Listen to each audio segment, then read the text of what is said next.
자, 분위기 좀 바꿔볼게요. 이준석 전 국민의힘 대표를 끌어안아야 된다고 줄기차게 요구했던 인요한 국민의힘 혁신위원장. 이준석 전 대표를 만날까가 초미의 관심이었는데 엊그제 토요일 날 부산에 직접 내려가서 만났대요. 와, 어떤 장면이 펼쳐졌을지 한번 보시고 이어가 보도록 하겠습니다. Oh, so Mr. Linton, I wasn't expecting you. I want to tell you at this point that you have failed to meet the prerequisites for coming here. What have you learned from the recent council election? Have you tried talking to the people of council?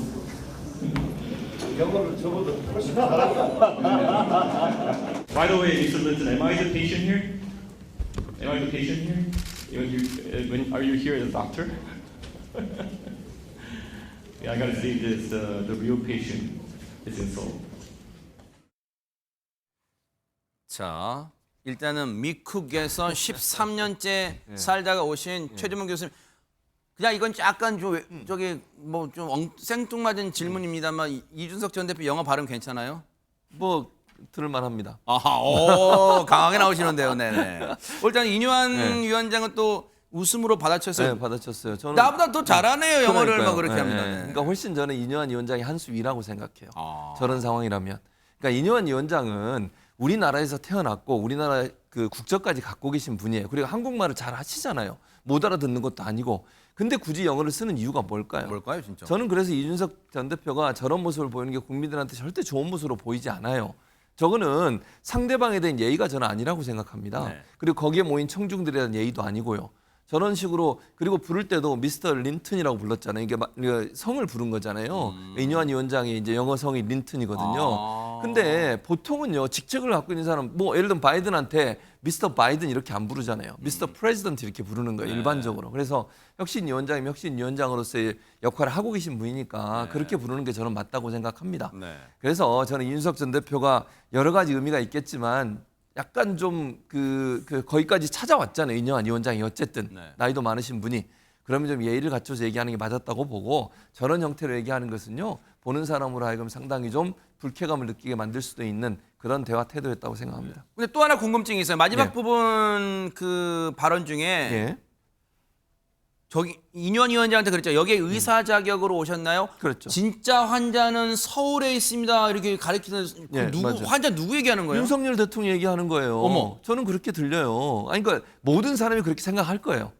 저는 그렇게 봅니다. 왜냐하면 진짜 환자는 서울에 저 말이 그 환자가 윤석열 대통령이라고요? 대통령을 지칭하는 거예요. 그러니까 지금 의사라는 말을 빗대는 거잖아요. 인요한 위원장한테 의사신데 네. 치료하시러 혁신위원장 하셨는데 치료는 국민의힘이 할 게 아니고 대통령부터 치료해라 이런 말이에요. 그럼 얼마나 또 대통령이 싫으면 불쾌하겠습니까 저게. 그러니까 저게 저런 식으로 많은 대중 앞에서 예의를 갖춰야 되는 부분에 예의를 갖추지 못한 부분도 저는 잘못됐다고 생각하고요. 저렇게 방식 자체도 잘못됐어요. 대통령에서 비판할 수 있죠. 저는 할 수 있다고 봅니다. 그런데 이 혁신위원장을 앞에 앉혀놓고 혁신위원장한테 당신이 지금 와서 하는 일은 아무 쓸모없는 일이에요. 일 제대로 하려면 대통령부터 고쳐놓고 오세요. 이런 얘기잖아요 지금. 그럼 인요한 위원장이 대통령실의 혁신위원장입니까? 아니잖아요. 국민의힘 혁신위원장이잖아요. 근데 국민의힘 혁신위원장한테 대놓고 대통령 고쳐놓고 오라고 얘기하면 그게 과연 말이 맞는 건가? 네. 너무 지나치게 본인의 주장을 하려고 하는 건 좋은데 네. 저 자리에서 공개된 장소고 많은 사람이 보죠. 고개 흔들잖아요. 인요한 위원장이 얼마나 불쾌하겠습니까? 저런 얘기를 들을 때. 그래도 잘 받아 넘긴 건 저는 그래도 표정 인요한 웃고 위원장이 있네요, 그래도. 그러니까요. 저는 그리고 끝까지 앉아 있었어요. 네. 마칠 때까지. 저는 인요한 위원장이 훨씬 한 수 위였다고 생각합니다. 물론 환자가 서울에 있다고 할 때 환자가 대통령인지는 단언할 수 없어요. 그 속마음이야 이준석 전 대표가 제일 잘 알겠죠. 그런데 어쨌든 이 발언이 전해지고 나서 모르긴 몰라도 하재근 평론가님 국민의힘의 기분이 뭐 그렇게 좋지는 않았을 것 같긴 합니다. 이준석 전 대표가 이번에 뭔가 선을 세게 넘은 것 같은 느낌이 드는데 그러니까 상대방이 외국계라는 이유로 이 논의의 장에 당신은 참여할 자격이 없다라고 하면서 그 사람을 배제하는 듯한 그래서 한국말을 쓰지 않고 외국어, 영어를 쓴 거잖아요. 우리 논의에서 빠져라 이런 느낌으로 이야기를 한 거라서 이거는 시민의 자세가 아닌데 기본적으로 그렇다 보니까 지금 국민의힘에서 당연히 뭐 친윤계에서는 반발을 할 텐데 비윤계에서도 반발한다고 합니다. 그래서 한 비윤계 중진 의원이 대통령을 서울 환자로 말한 것처럼 보이는데 그런 말을 한 이 전 대표 자신이 환자처럼 보인다. 아무리 거리를 두려는 행동이라고 해도 인 위원장에게 영어로 그런 식으로 말을 하는 게 옳은 처사냐 이렇게 얘기를 했고 또 다른 비운계 의원 같은 경우에는 인 위원장의 부산행을 보면서 당내 통합이 진전될 것이라 상당히 기대했는데 이 전 대표가 재를 뿌렸다. 마음이 상한 건 알지만 자신을 찾은 손님한테 그렇게까지 모진 말을 해야 했나 싶다라고 하면서 반발했습니다. 근데 저 자리에 이제 기자들이 많았잖아요. 시청자 여러분 생각해 보세요. 일단 저 때는 먼저 막 이인원 위원장하고 상대로 말이 오갔으니까 그때 못 물어봤겠지만 토크 콘서트가 끝난 이후에 왜 영어로 하셨어요? 물어봤을 수 있잖아요. 그 얘기 좀 들어보시고 이어가 보도록 하겠습니다. 영어로 말씀드린 이유는 You became one of us, but you don't look like one of us as of now. Please be on our side. Yeah, and speak in the same language as we. 저는 잘 이해가 안 돼요. 무슨 말이에요? 미국에서 오신 최재문 교수님. 저도 잘 이해가 안 되는데 제가 해석을 해보면 이준석 대표는 자기 편에 서달라는 얘기잖아요. 그러니까 혁신을 하되, 그러니까 이준석 대표의 말을 그대로 이제 풀어서 설명하는 거예요. 지금 혁신위원회가 대통령의 지시받아서 대통령이 원하는 대로 하고 있다. 이 얘기를 하고 싶은 거예요. 왜 혁신을 똑바로 안 하냐. 그러면 본인이 하고 있는 혁신이 맞다. 지금 현재 이 대통령을 비판하고 국민의힘을 비판하는 본인의 태도처럼 하는 것이 혁신위원장이 해야 할 일인데 그렇게 하지 못하는 것에 대한 이제 뭐 지적이라고 저는 보입니다. 네. 이준석 대표 입장에서. 근데 저는 그러면서 했던 말도 대단히 저는 부적절하다고 생각해요. 네. 뭐 예를 들면 우리와 같은 언어로 말해달라, 민주주의 언어로 말해달라, 제발이라고 얘기하면서 영어로 또 얘기했습니다. 우리 편에 서달라고 하는 것까지 이해가 돼요. 근데 우리와 같지 않아 보이고 우리 같은 언어로 말해달라는 말은 그러면 이뇨한 위원장이 지금 한국말을 못하시는 분들이 한국말을 정확하게 100% 이해하고 말씀하실 수 있는 분이에요. 그렇게 말씀하고 계시잖아요.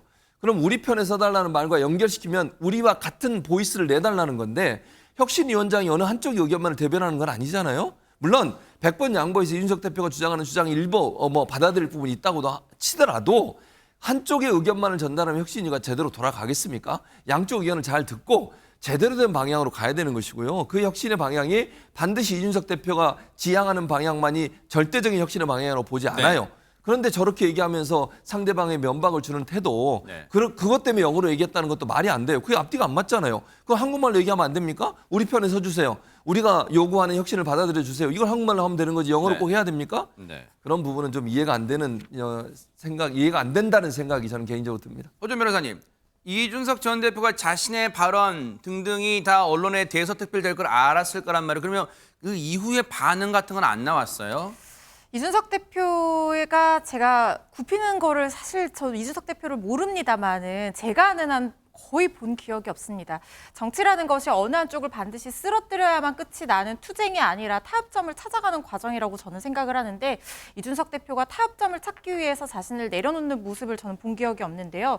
아니나 다를까 오늘 자신 SNS에 이런 강경한 입장을 그대로 이어갔습니다. 뭘까요? 환자를 외면하고 엉뚱한 사람한테 약을 먹이지 마십시오라고 강한 발언을 올린 건데요. 혁신의 대상이 서울에 있다는 당연한 말을 인정하지 못하고 억지 봉합쇼라고 한다고 이 18개월간의 실정이 가려지냐라고 하면서 여전히 혁신의 원인을 잘못 짚고 있다는 자신의 입장을 굽히지 않았습니다. 네. 이뇨한 위원장이 이제 앞서 토크 콘서트 현장에서 맨 앞줄에서 늘 계속해서 웃고는 있었어요. 그런데 정말로 그래 사람인지라 진짜 기분이 어땠을까요? 기자들이 물어봤겠죠. 따라붙어서 얘기 들어보시고 이어가 보도록 하겠습니다. 신당 창당에 대한 의지가 좀 강한 것 같은데 좀 어떻게 보시나요? 오늘은 들으려고 왔습니다. 추가적인 내용 얘기는 안 하실 좀 예정이신가요? 많이 생각해보고 서울에서 답변하겠습니다. 근데 환자는 뭐 여기에 있지 않다라는 것은 제가 의사인데 환자는 제가 더 잘 알죠. 네. 이 대표 전 대표께서 영어로 할 때 그 중간에 제가 그랬어요. 또 긍정적으로 하려고. 네. 아유 영어를 저보다 더 잘하시네요. 근데 네. 조금 섭했어요. 그거는. 네. 제가 일평생 저 자신을 애로 봤어요. 네. 근데 부산에 가서 경청하러 왔습니다 하고 보는데 아 내가 어른이 됐구나. 어른이 됐구나. 기차 타고 올라오면서 그냥 끙끙 앓았어요. 저 양반도 조금 마음 좀 어떻게 푸는 방법이 내가 이번에는 실패했는데 또 만나서 또 풀어야 되겠구나. 네. 박성배 변호사님, 인유한 위원장이 역시 저희가 예상한 대로 사람인지라 서운했다는 거예요. 여기는 이해돼요. 근데 그 다음 말이 뭐예요? 내가 어른이 됐구나. 이게 무슨 의미로 한 말일까요? 부산에 가서 경청하러 왔습니다라고 말한 뒤에 실제로 듣고만 있고 돌아오면서 끙끙 앓으면서 고민만 한다. 결국 하고 싶은 말이 있어도 인내하고 마음에 들지 않아도 품으려고 노력하는 모습. 생전 자신도 이런 경험은 처음인데 어른의 모습으로 느껴졌다는 의미로 보입니다. 마음에 들지 않아도 결국 이준석 대표를 끝까지 품을 것이라는 취지로 발언을 했는데 끝까지 이준석 대표를 품어야 한다고 생각하거나 적어도 품는 모습을 보여야 한다는 것이 인유한 위원장의 생각 같습니다. 네. 어떤 그렇게 되면 최재원 교수님 네. 일단은 뭐 계속 품을지 다시 또 만남을 뭐 추진하려고 노력할지는 또 지켜봐야겠지만 좀 시간이 걸릴 수도 있어요. 근데 오늘 뭐 일정이 12월 다음 달에 뭐 신당 창당 이준석 전 대표 드디어 움직인다 뭐 지금 다 도배가 됐어요 기사가. 어떻게 왜냐면 이준석 전 대표가 어떤 말을 했냐면 내 정치 인생도 한 간지를 돌았다. 한 간지를 12간지잖아요. 네. 12년을 돌았다는 얘기를 해서 이게 무슨 의미냐면요.